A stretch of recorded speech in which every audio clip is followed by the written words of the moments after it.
Hello everyone, एक बहुत बड़े अपडेट के बारे में बात करते हैं। तो आई होप आप लोगों को ये वाला असेसमेंट रिसीव हुआ होगा। जैसा मैंने बताया था कि ये वाली हायरिंग बहुत ज़्यादा इंपॉर्टेंट है।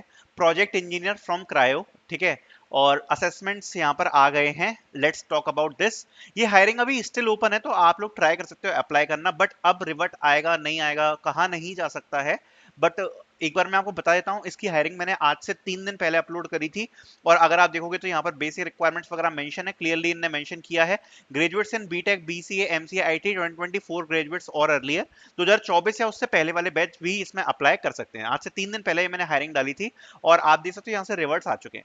अब टॉकिंग अबाउट इसके बारे में थोड़ा सा डिस्कस करते हैं। प्रोजेक्ट इंजीनियर असेसमेंट राउंड यहाँ पर होने वाला है और यहाँ पर इन लोगों ने क्लियरली मेंशन किया है। यहाँ पर आपको एक लिंक दी है और इस लिंक में आपका यहाँ पर जो है टेस्ट आपको अटेम्प्ट करना है। Clearly mentioned किया the area of the focus in the assessment will be have some problems related to data structures and algorithms. You will be given 3 problems to solve within the test duration of 1.5 hour. Please log into the test on the email ID on which you have received this mail. Please note, plagiarism checks will be done after you finish your submission, so avoid malpractices during the interview. ठीक है। So now talking about this, यहाँ पर मैं आपको पहले तो एक चीज दिखाता हूँ। जॉब डिस्क्रिप्शन अगर ओपन करोगे उसके बाद हम कोडिंग क्वेश्चन की भी बात कर लेंगे। यहाँ पर इन लोगों ने क्लियरली मेंशन किया हुआ था कि इसमें अगर आप अप्लाई करोगे तो अप्लाई करने के बाद इन्होंने पे पैकेज मेंशन किया है 4.5 लाख प्लस कुछ इसमें आपको वेरिएबल पे दिया जाएगा। साथ साथ में आपको 25,000 रुपए की इनहैंड सैलरी मिलेगी। वहां पर आपको 3 मंथ्स के प्रोबेशन पे रखा जाएगा। दूसरी बात, we will help you with job referrals with a salary of 6+ LPA। बाकी आप यहाँ पर पढ़ सकते हो, सारी रिक्वायरमेंट्स लिखी हुई है, ठीक है।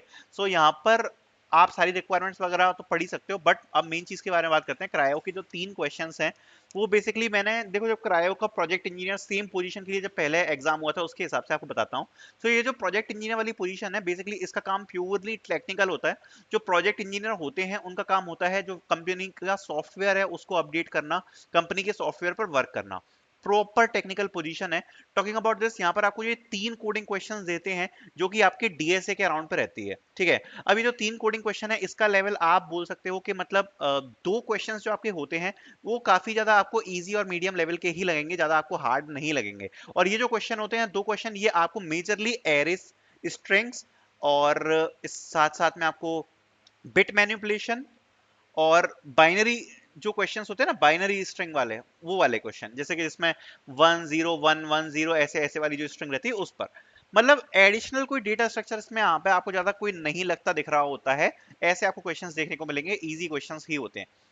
एडिशनल डेटा स्ट्रक्चर का मतलब क्या है कि ग्राफ लग रहा है या डीपी लग रही है।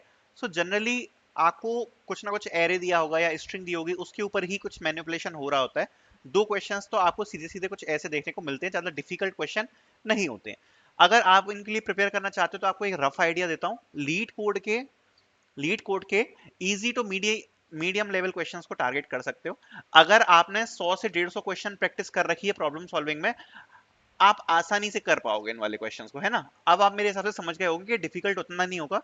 टॉकिंग अबाउट दिस, ये जो 3 कोडिंग क्वेश्चंस की मैं बात कर रहा हूँ, जैसे अभी आपने एग्जाम दिया था अमेजोन का एग्जाम दिया होगा आपने, एसडी वाला, उससे एक लेवल कम ही रहेगा, ठीक है। उससे एक लेवल कम रहेगा, उसमें भी ज्यादा डिफिकल्ट क्वेश्चन नहीं थे वैसे तो, पर उससे एक लेवल कम ही रहेगा। 100 से 150 अगर प्रॉब्लम्स करी हैं हो जाएगा। 2 क्वेश्चन थोड़े से मीडियम लेवल के होते हैं, एक क्वेश्चन ज्यादा हार्ड नहीं होता बट ट्रिकी होता है। ट्रिकी इसलिए रहता है, आपको ये फील हो सकता है उसमें कि उसमें कुछ ना कुछ ट्रिक्स लग रही हैं, ठीक है। सो वो जो एक क्वेश्चन है उसको आपको थोड़ा सा ज्यादा टाइम देकर अच्छे से सॉल्व करना पड़ेगा। मैं आपको एक चीज सजेस्ट करूंगा कि ये जो 3 क्वेश्चंस हैं, ट्राई टू डू 2+ क्वेश्चंस। 2+ मतलब 2 क्वेश्चंस तो आपके पूरे हो गए और एक क्वेश्चन के अगर आपके 3 4 टेस्ट केस भी निकल गए तो आपका काम अच्छे से बन सकता है। 2+ इसका कट ऑफ जा सकता है। सो उतना आपको ट्राई करना पड़ेगा, क्योंकि जो रिवर्ट है वो भी अच्छे खासे बच्चों को आया है, काफी सारे बच्चों को आया है। सो एक कट ऑफ ही उतना बन सकता है, ठीक है। सो मैं अगर दोबारा से अप्लाई करना चाहो तो अप्लाई कर देना जिन लोगों को टेस्ट नहीं आया है। और मुझे नहीं पता अब ये टेस्ट आएंगे कि नहीं आएंगे, बट ये अभी भी ओपन है, ठीक है। So I will be putting out the link in the description, so you can apply. Thank you so much for watching.